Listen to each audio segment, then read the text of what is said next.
چلیں آج بات کرتے ہیں سیرت نبوی صلی اللہ علیہ وسلم کی۔ ہمارے سامنے سید ابو الحسن علی ندوی کی کتاب سیرت رسول اکرم کا انگریزی ترجمہ ہے محمد دی لاسٹ پروفٹ۔ اس سے کچھ اقتباسات پر بات ہوگی۔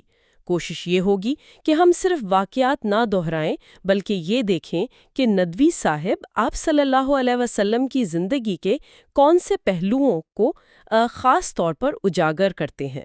جی بالکل، مقصد یہی ہے کہ ان ماخوذوں سے وہ خاص نکات اور وہ بصیرت نکالی جائے جو ندوی صاحب پیش کرتے ہیں۔ یہ سمجھنا کہ آپ صلی اللہ علیہ وسلم کی زندگی جیسا کہ اس کتاب میں بیان ہوئی وہ کون سے آپ کہہ سکتے ہیں دائمی اصول یا پیغامات رکھتی ہے جو آج بھی اہم ہے۔ ندوی صاحب اکثر آپ صلی اللہ علیہ وسلم کی ذاتی صفات اور وحی الہی کے تعلق کو واقعات کے ذریعے واضح کرتے ہیں۔ یہ ان کا ایک خاص انداز ہے۔ بہت خوب، تو آئیے ندوی کی نگاہ سے سیرت طیبہ کے اس مطالعے کا آغاز کرتے ہیں۔ کتاب شروع ہوتی ہے مکہ میں آپ صلی اللہ علیہ وسلم کی پیدائش سے۔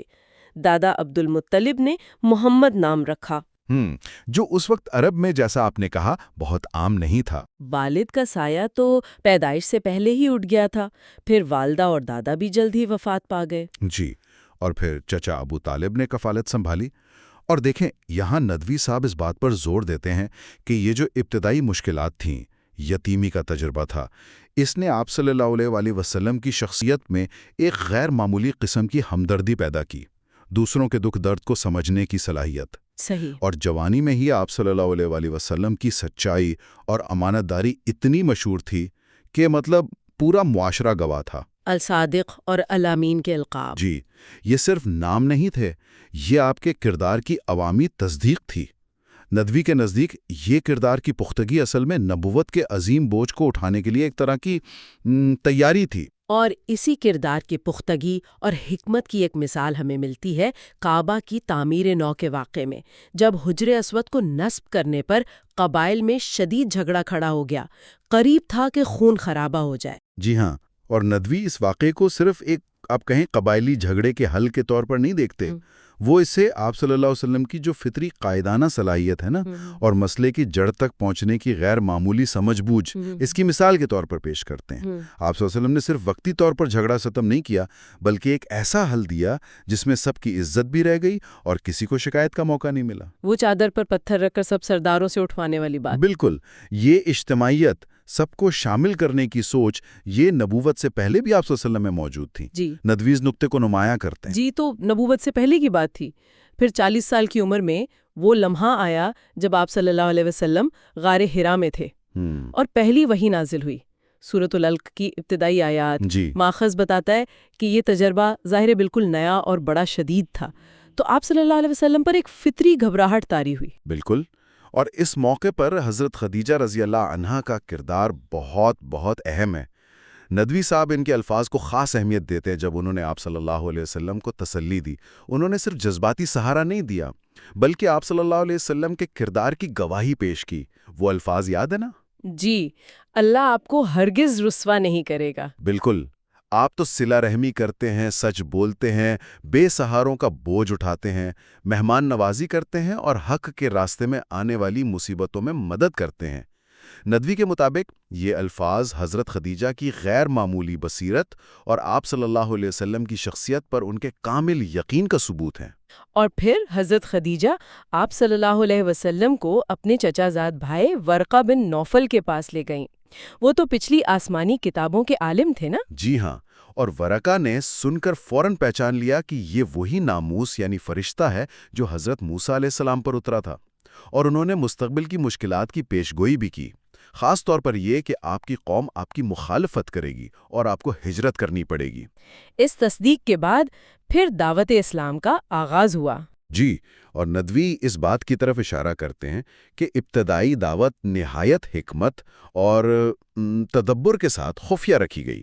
سب سے پہلے ایمان لانے والوں میں گھر کے افراد تھے، قریبی دوست تھے، حضرت خدیجہ کے نوعمر حضرت علی رضی اللہ عنہ، حضرت ابو بکر اور حضرت زید بن حارثہ۔ جی، اور پھر حضرت ابو بکر کی دعوت پر حضرت عثمان، حضرت زبیر، حضرت عبد الرحمن بن عوف جیسے جلیل القدر صحابہ شامل ہوئے۔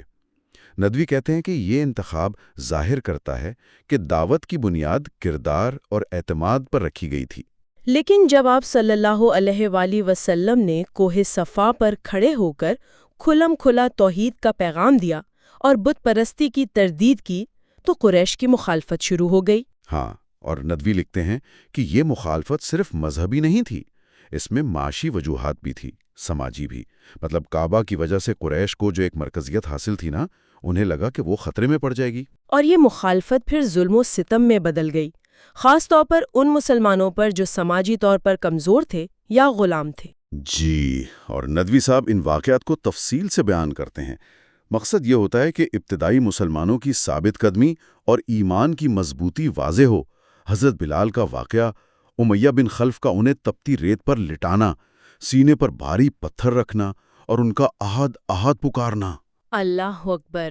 حضرت خباب بن ارت کو دہکتے کوئلوں پر لٹایا جانا، حضرت سمیہ اور ان کے شوہر حضرت یاسر رضی اللہ تعالی عنہم کی شہادت، جو اسلام کے پہلے شہید اور شہیدہ ہیں۔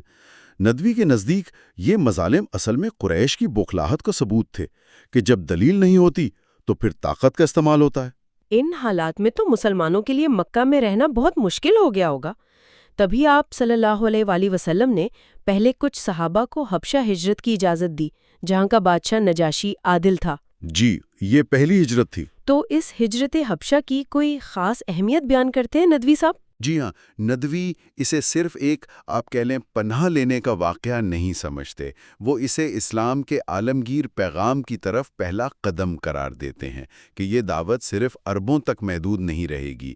اور پھر نجاشی کے دربار میں حضرت جعفر طیار رضی اللہ تعالیٰ عنہ کی وہ تقریر، جس میں انہوں نے اسلام سے پہلے عرب معاشرے کی حالت اور اسلام کی اخلاقی تعلیمات کا موازنہ کیا، ندوی کے نزدیک وہ اسلام کی دعوت کا ایک بہترین نمونہ ہے۔ صحیح۔ اور پھر بالآخر اللہ کے حکم سے مدینہ کی طرف ہجرت کا فیصلہ ہوا۔ یہ تو اسلام کی تاریخ کا ایک بہت بڑا موڑ تھا۔ بالکل، ایک فیصلہ کن موڑ، اور سفر خود بھی خطرات سے خالی نہیں تھا۔ خاص طور پر وہ غار ثور والا واقعہ۔ جی، غار ثور میں قیام کا واقعہ، ندوی اس واقعے کو اللہ پر کامل توکل کی ایک عظیم مثال کے طور پر پیش کرتے ہیں۔ جب قریش کے لوگ بالکل غار کے منہ تک پہنچ گئے اور حضرت ابو بکر رضی اللہ تعالیٰ عنہ نے تشویش ظاہر کی، تو آپ صلی اللہ علیہ وسلم کا وہ تاریخی جملہ، لا تحزن ان اللہ معنا، جی غم نہ کرو بے شک اللہ ہمارے ساتھ ہے، ندوی کے نزدیک یہ صرف تسلی کے الفاظ نہیں تھے، یہ اس گہرے یقین کا اظہار تھا جو ہر حال میں اللہ کی مدد پر ہوتا ہے۔ اچھا، مدینہ پہنچنے پر استقبال کیسا تھا؟ ماخذ میں اس کا ذکر ہے۔ ندوی صاحب مدینہ کے استقبال کو بڑی خوبصورتی سے بیان کرتے ہیں۔ انصار یعنی مدینہ کے مسلمان، ان کا جوش و خروش دیدنی تھا۔ وہ لکھتے ہیں کہ یہ صرف ایک مہمان کا استقبال نہیں تھا، یہ ایک نظریے کا، ایک قیادت کا استقبال تھا جس کا وہ انتظار کر رہے تھے۔ وہ جو بچے اور بچیاں گیت گا رہے تھے؟ ہاں، طلع البدر علینا، وہ گلیوں میں نکل کر گا رہے تھے۔ یہ اس اجتماعی خوشی کا اظہار تھا۔ مدینہ پہنچ کر سب سے پہلا کام کیا کیا گیا؟ سب سے پہلے مسجد نبوی کی تعمیر، اور ندوی اس مسجد کی اہمیت پر بہت زور دیتے ہیں۔ یہ صرف نماز کی جگہ نہیں تھی، یہ مسلمانوں کی پارلیمنٹ بھی تھی، یونیورسٹی بھی تھی، کمیونٹی سینٹر بھی، اور ریاست کا ہیڈ کوارٹر بھی۔ اور تھی بھی بہت سادہ، انتہائی سادہ، کچی اینٹیں، کھجور کے تنے، کھجور کے پتے۔ ندوی کہتے ہیں یہ سادگی اس بات کی علامت تھی کہ اسلام ظاہری نمود و نمائش کے بجائے مقصد اور روح پر زور دیتا ہے، اور آپ صلی اللہ علیہ وسلم کا خود تعمیر میں حصہ لینا یہ قیادت کا ایک بے مثال نمونہ تھا۔ اور مسجد کی تعمیر کے فوراً بعد وہ مشہور مواخات یعنی بھائی چارے کا نظام قائم کیا گیا۔ اس کی کیا نوعیت تھی؟ ندوی مواخات کو اسلامی تاریخ کا ایک انقلابی قدم قرار دیتے ہیں۔ یہ صرف کوئی رسمی بھائی چارہ نہیں تھا۔ انصار نے مہاجرین کو حقیقت میں، مطلب بالکل سچ مچ، اپنے گھروں، جائیدادوں، کاروبار، یہاں تک کہ وراثت تک میں شریک کر لیا۔ وہ حضرت سعد بن ربیق اور حضرت عبد الرحمن بن عوف والا واقعہ بہت مشہور ہے۔ جی، ندوی اس واقعے کو ایثار کی انتہا قرار دیتے ہیں۔ حضرت سعد بن ربیع انصاری نے حضرت عبد الرحمن بن عوف مہاجر کو اپنی آدھی جائیداد اور اپنی 2 بیویوں میں سے ایک کی پیشکش کی۔ لیکن وہ حضرت عبد الرحمن بن عوف کے جواب مجھے بازار کا راستہ دکھا دو کو بھی خودداری اور محنت کی عظمت کی مثال کے طور پر پیش کرتے ہیں۔ بالکل۔ ندوی کے نزدیک مواخات نے وہ جو قبائلی عصبیت پر مبنی معاشرہ تھا نا، اسے ایک نظریاتی اخوت پر مبنی امت میں بدلنے کی بنیاد رکھ دی۔ مدینہ میں ریاست تو قائم ہو گئی، لیکن ظاہر ہے چیلنجز تو ختم نہیں ہوئے۔ مکہ کے قریش اب بھی دشمن تھے۔ پھر غزوات کا سلسلہ شروع ہوا۔ غزوہ بدر پہلا بڑا مارکا تھا۔ جی، غزوہ بدر دوسری ہجری میں۔ ندوی اسے حق و باطل کا فیصلہ کن مارکا قرار دیتے ہیں۔ وہ صرف فوجی فتح کا ذکر نہیں کرتے، بلکہ اس بات پر زور دیتے ہیں کہ کس طرح 313 تقریباً 69 مسلمان اپنے سے 3 گنا بڑے زیادہ مسلح لشکر کو شکست دیتے ہیں۔ ندوی کے مطابق یہ اللہ کی مدد، مسلمانوں کے پختہ ایمان اور آپ صلی اللہ علیہ وآلہ وسلم کی جنگی حکمت عملی کا نتیجہ تھا۔ قرآن نے اسے یوم الفرقان کہا ہے، یعنی فیصلے کا دن۔ بدر کے بعد پھر احد میں مسلمانوں کو نقصان اٹھانا پڑا۔ اس سے کیا سبق ملتا ہے ندوی کے نظر میں؟ ندوی غزوہ احد کو ایک کڑا امتحان سمجھتے ہیں اور تربیت کا ایک ذریعہ بھی۔ جب ابتدائی فتح کے بعد تیر اندازوں نے آپ صلی اللہ علیہ وسلم کے حکم کے باوجود درا چھوڑ دیا تو جنگ کا پانسا پلٹ گیا۔ تو ندوی اس سے نظم و ضبط یعنی ڈسپلن اور قیادت کی اطاعت کی اہمیت کو اجاگر کرتے ہیں۔ وہ یہ بھی بتاتے ہیں کہ اس شکست کے باوجود مسلمانوں کے حوصلے پست نہیں ہوئے، بلکہ انہیں اپنی کمزوری کا احساس ہوا اور اصلاح کا موقع ملا۔ آپ صلی اللہ علیہ وآلہ وسلم خود بھی تو زخمی ہوئے تھے۔ جی، آپ صلی اللہ علیہ وسلم کا خود زخمی ہونا اور پھر بھی ثابت قدم رہنا یہ قیادت کی بہترین مثال تھی۔ پھر غزوہ خندق کا ذکر آتا ہے، جب کئی دشمن قبائل نے مل کر مدینہ کا محاصرہ کر لیا تھا۔ غزوہ خندق، جسے غزوہ احزاب بھی کہتے ہیں، ندوی اسے دفاعی جنگ اور مسلمانوں کے صبر و استقامت کا امتحان قرار دیتے ہیں۔ حضرت سلمان فارسی رضی اللہ تعالیٰ عنہ کے مشورے سے خندق کھودنا یہ عربوں کے لیے ایک بالکل نئی جنگی حکمت عملی تھی۔ ندوی اس واقعے سے یہ نقطہ نکالتے ہیں کہ اسلام علم و حکمت کہیں سے بھی حاصل کرنے کی ترغیب دیتا ہے، چاہے وہ غیروں سے ہی کیوں نہ آئیں۔ وہ طویل محاصرہ، سردی، بھوک، منافقین کی سازشیں، ان سب کے باوجود مسلمانوں کا ثابت قدم رہنا اور پھر آخر میں اللہ کی غیبی مدد سے دشمن کا پسپا ہونا، یہ سب ایمان کی پختگی کی دلیل ہے۔ ان جنگوں کے بعد 6 ہجری میں صلح حدیبیہ کا وہ اہم واقعہ پیش آیا۔ آپ صلی اللہ علیہ وسلم عمرے کے لیے گئے تھے، لیکن قریش نے روک دیا اور ایک معاہدہ ہوا۔ اور اس معاہدے کی شرائط بظاہر مسلمانوں کے حق میں نہیں لگ رہی تھیں۔ بالکل، اور یہی وہ نقطہ ہے جسے ندوی بہت اہمیت دیتے ہیں۔ بظاہر شرائط ایسی تھیں جیسے مسلمانوں نے دب کر قبول کی ہوں۔ مثلاً اس سال عمرہ نہیں کریں گے، اگر کوئی مکہ سے مسلمان ہو کر مدینہ جائے گا تو اسے واپس کرنا ہوگا، لیکن مدینہ سے کوئی مکہ آئے تو واپس نہیں کیا جائے گا۔ جی، صحابہ کرام خاص طور پر حضرت عمر رضی اللہ تعالیٰ عنہ ان شرائط پر بہت مضطرب تھے۔ یقیناً، لیکن ندوی یہاں آپ صلی اللہ علیہ وسلم کی دور اندیشی اور وحی الہی پر کامل یقین کو نمایاں کرتے ہیں۔ آپ صلی اللہ علیہ وسلم نے ان شرائط کو قبول کیا اور قرآن نے اسے فتح مبین کہا، یعنی کھلی فتح۔ یہ کھلی فتح کیسے ثابت ہوئی پھر؟ ندوی وضاحت کرتے ہیں کہ اس معاہدے کی وجہ سے 10 سال کے لیے جنگ بندی ہو گئی۔ اس پرامن ماحول میں لوگوں کو مسلمانوں سے ملنے جلنے کا موقع ملا، اسلام کو قریب سے دیکھنے اور سمجھنے کا موقع ملا۔ جو لوگ پہلے شاید خوف کی وجہ سے یا غلط فہمیوں کی وجہ سے دور تھے، وہ اب براہ راست اسلام کی تعلیمات اور مسلمانوں کے کردار سے متعارف ہوئے۔ نتیجہ یہ نکلا کہ اگلے صرف 2 سالوں میں اتنے لوگ مسلمان ہوئے جتنے پچھلے 19 سالوں میں نہیں ہوئے تھے۔ اچھا، کوئی بڑی شخصیات بھی اس دوران مسلمان ہوئی؟ جی ہاں، اور یہ ندوی کے نزدیک صلح حدیبیہ کی کامیابی کی بہت بڑی دلیل ہے۔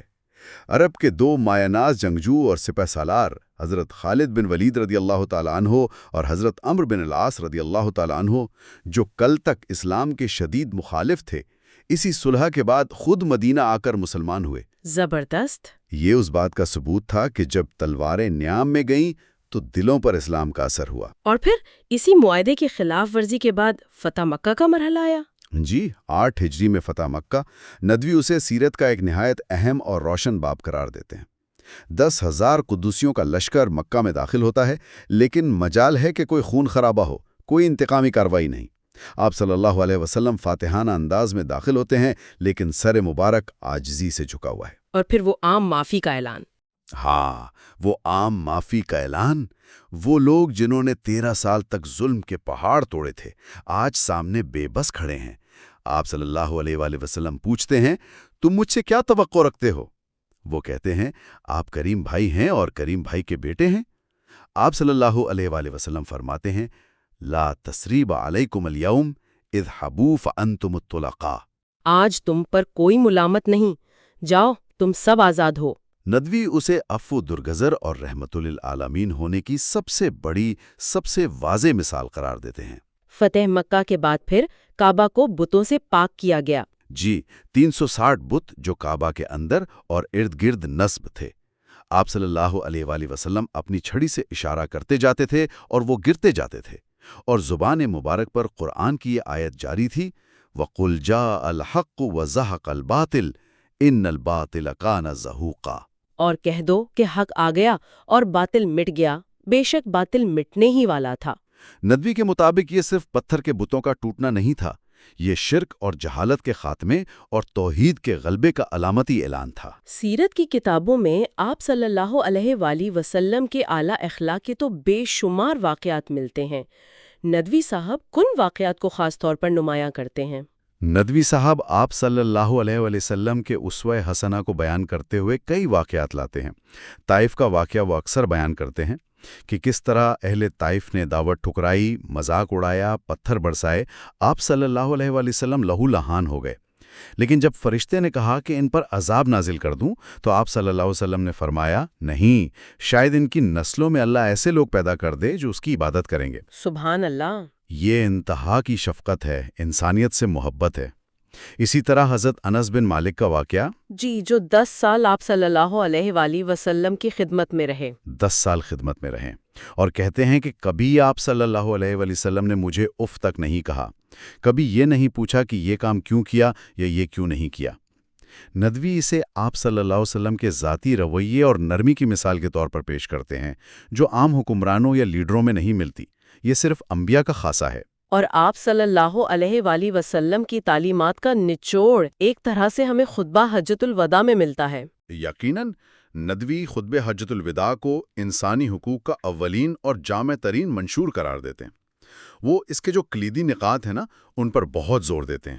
تمام انسان آدم کی اولاد ہیں، برابر ہیں، کسی عربی کو اجمی پر، گورے کو کالے پر کوئی فضیلت نہیں سوائے تقویٰ کے۔ عورتوں کے حقوق کی پاسداری کی تاکید۔ جی، عورتوں کے حقوق کا خیال رکھنے کا حکم، امانت کی ادائیگی پر زور، سود کا مکمل خاتمہ، انسانی جان، مال اور عزت کا تقدس۔ ندوی کے نزدیک یہ وہ آفاقی اصول ہیں جن پر ایک مہذب اور منصفانہ معاشرے کی بنیاد قائم ہوتی ہے، اور یہ صرف اس وقت کے لیے نہیں، ہمیشہ کے لیے ہیں۔ آپ صلی اللہ علیہ وسلم نے اسلام کی دعوت صرف عرب تک تو محدود نہیں رکھی تھی۔ بالکل نہیں، ندوی آپ صلی اللہ علیہ وسلم کے عالمی مشن پر بھی زور دیتے ہیں۔ آپ صلی اللہ علیہ وسلم نے اس وقت کی جو بڑی سلطنتیں تھیں، روم کا بادشاہ ہرقل، فارس کا کسرا، مصر کا مقوقس، حبشہ کا نجاشی، ان سب کو خطوط لکھ کر اسلام کی دعوت دی۔ یہ آپ صلی اللہ علیہ وسلم کے اعتماد اور آپ کے پیغام کی عالمگیریت کا ثبوت تھا۔ نجاشی نے تو اسلام قبول بھی کر لیا تھا، ہے نا؟